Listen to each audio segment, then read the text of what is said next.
નમસ્કાર, આપ જોઈ રહ્યા છો આઝાદ મીડિયા લાઈવ. ભરૂચ શ્રવણ વિદ્યાલય ખાતે પુસ્તક વિમોચન કરવામાં આવ્યું.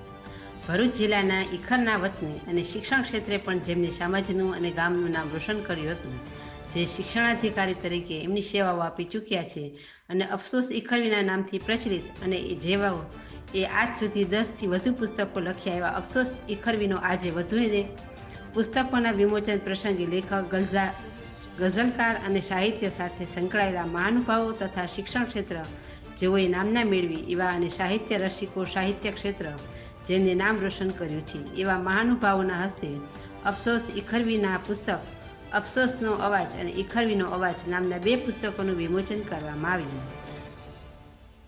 રિપોર્ટર નિકુંજ રોહિત, આઝાદ મીડિયા લાઈવ, ઝઘડિયા. માત્ર ઉદાહરણ નથી, વ્યવહારમાં લાવ્યા છે. એના જે 2 પુસ્તકો છે, બંને પુસ્તકો એવું કહું કે એક નામ આપ્યું હોત તોય ચાલ્યું. અફસોસનો અવાજ અને ઈખરવીનો અવાજ, છેલ્લે તો માટીનો જ અવાજ છે. અફસોસ ઈખરવી એનું ઉપનામ છે.